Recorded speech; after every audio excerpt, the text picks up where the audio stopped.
Action News. Representatives from the United Nations spent the day in Detroit talking about water shutoffs. The group calls the shutoffs a violation of human rights. 7 Action News reporter Mike Woolfolk has the latest on the meeting from Detroit.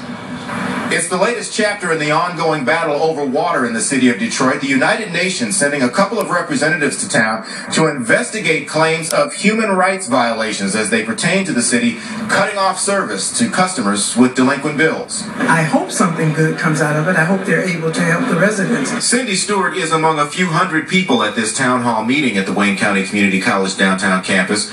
Some of them are activists. Others, like Cindy, are actual water customers who have issues with the Detroit Water and Sewage Department. I asked for a bill. They promised me they're going to get me a bill. I don't have it. They promised me that someone would investigate, but then they told me that they have to charge me for the investigation.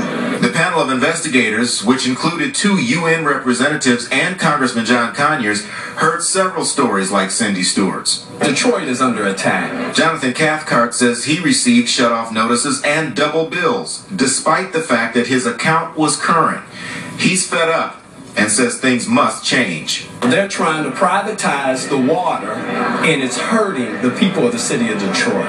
We have a lot of seniors, we have a lot of low income in the city of Detroit, and especially in my neighborhood, that don't have water. They're turning off water by the block. Those who attended the town hall are hoping the United Nations can provide help that up to this point they feel they haven't been able to get. The investigators will put together a report for the United Nations. What comes out of this is anyone's guess at this point, but they do plan to meet with city officials on Monday. Then they will hold a news conference to discuss their findings. In Detroit, Mike Woolfolk, 7 Action News.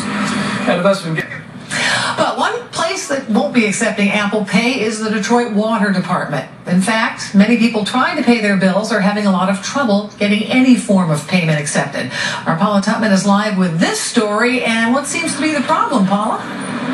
Well, Ruth, even the water department acknowledges that for years they made it very difficult for people to pay their bills. Loved ones couldn't help out and pay other people's bills. They couldn't pay partial payments, so they made it very, very difficult. It seemed like the people behind the counter wanted the money they wanted from the people they wanted it from.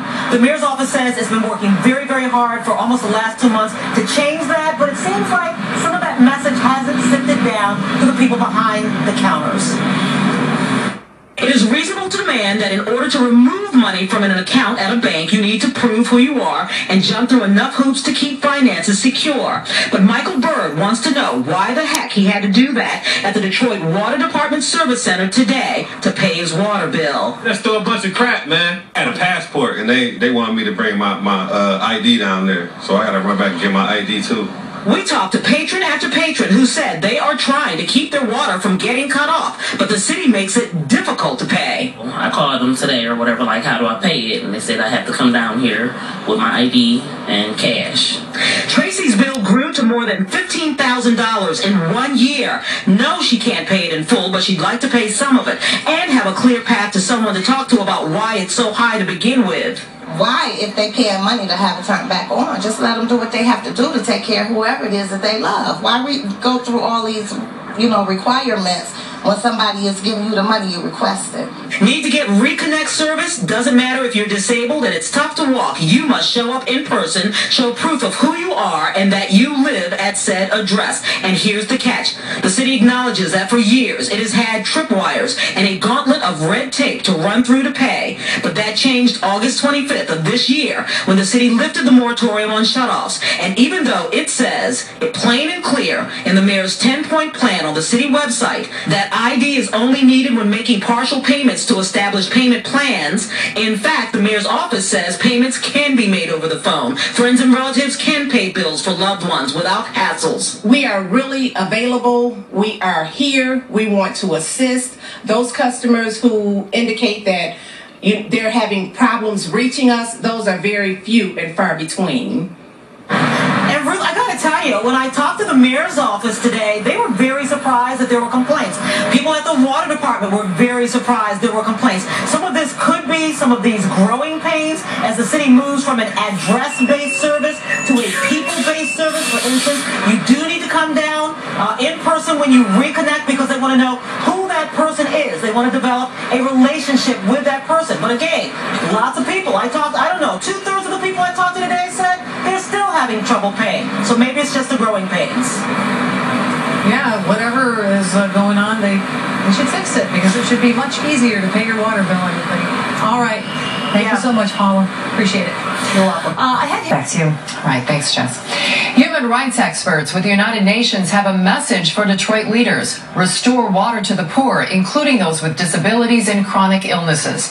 The message comes after UN experts traveled to the city. Their conclusion, the shutoffs impact the poor and discriminate against the city's majority black population.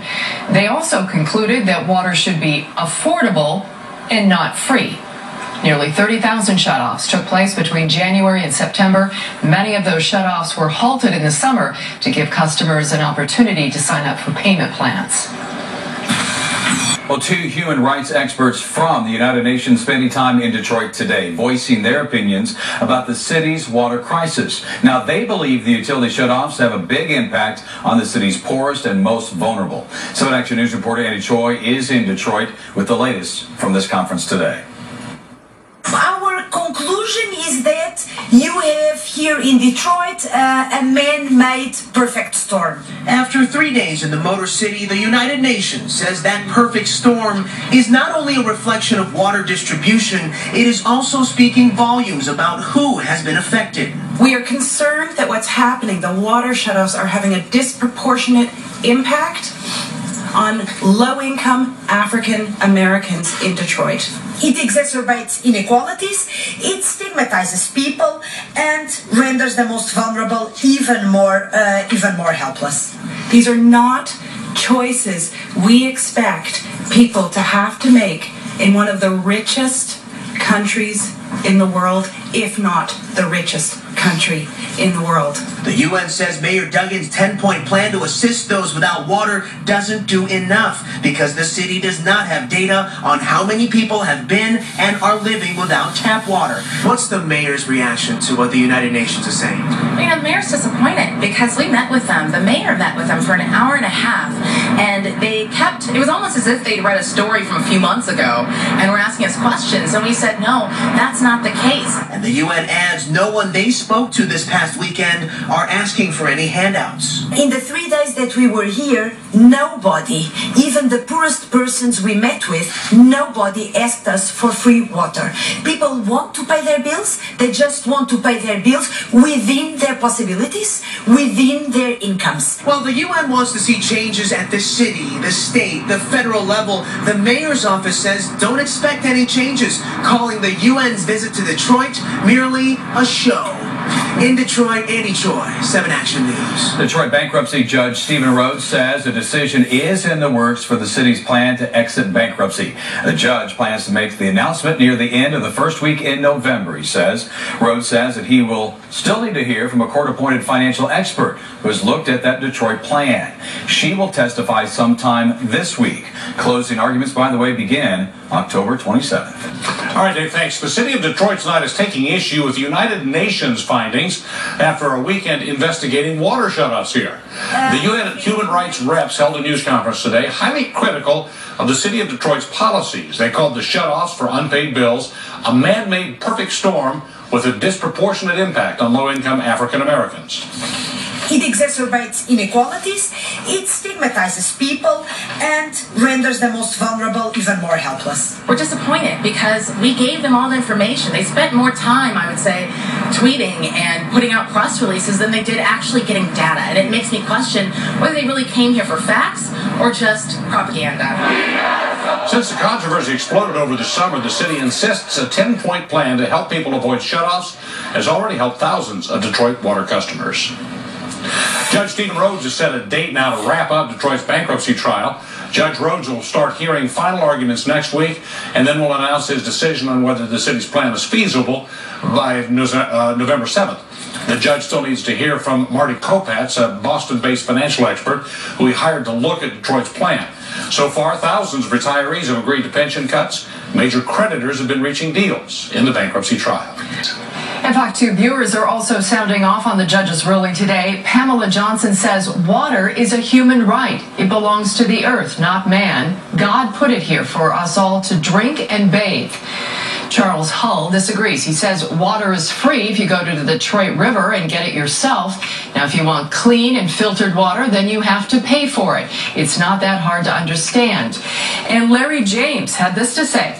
All they know is money and more money. I feel if they had a cap amount that every person pays, the rates would decrease for everyone. Now the rates are based on usage, and if you have a leak of any kind or are on a tight budget, your bill could be in the thousands very quickly. And finally, Susan Morrish writes, I live in a small town north of Detroit, and I have to pay my water bill. Just because you live in Detroit doesn't mean you get free water. Sounds like that sense of entitlement syndrome. You can starts now. The Detroit water shutoffs have been at the center of many protests, and today human rights experts from the United Nations met with Detroit city leaders. This comes a day after hearing with Detroiters affected by the city's water shutoffs. Fox News' Randy Wimbley with more. The human rights experts say Detroit's water shutoffs are disproportionately affecting lower-income African Americans and are forcing them to make some incredibly tough choices. Imagine you're choosing at times to either pay your rent or pay your water bill, pay for medical necessities or pay your water bill.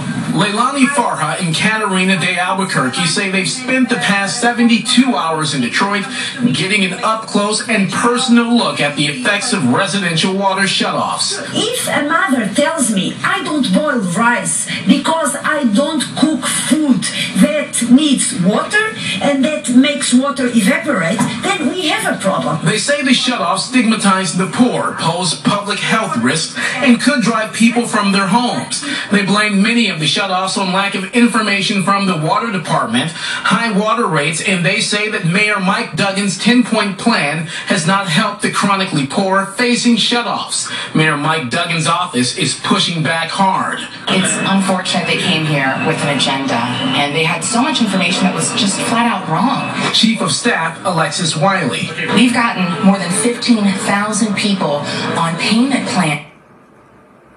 And more than $2 million in water assistance money available to help families who are having a hard time. We went through each and everything that they said in that meeting, and we made it clear that the information they had wasn't accurate. Among other things, the pair wants the city to restore water service and stop shutoffs for every customer that the water department proves cannot pay.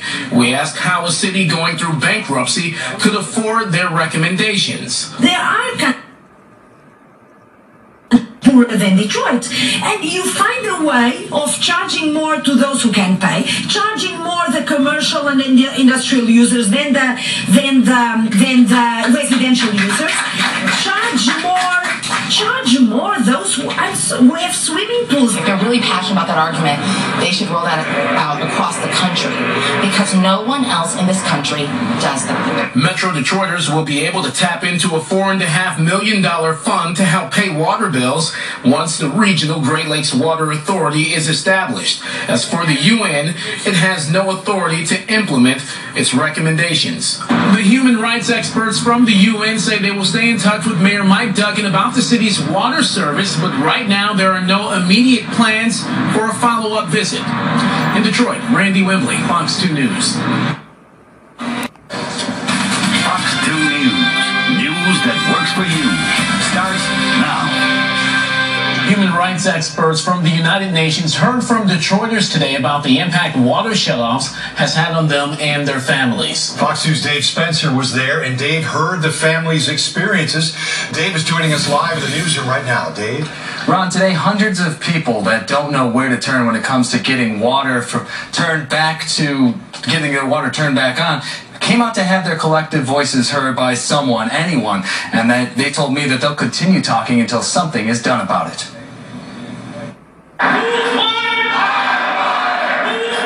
They said their message loud, and then they said it clear. Number one, we have the right to affordable water. Roughly 400 people came to a town hall-style meeting at Wayne County Community College, speaking to a panel of lawmakers, local leaders, and professors. The audience consisted of mostly Detroiters who have dealt with having their water shut off at home, voicing concerns about outrageous bills, obstacles to get their water turned back on, and the trickle-down effect. Detroit Public School Board member Tawana Simpson made big waves talking about a lack of water for students at Denby High School and what's being done about it. The principal was noted and known for opening the schools before school so children can come in.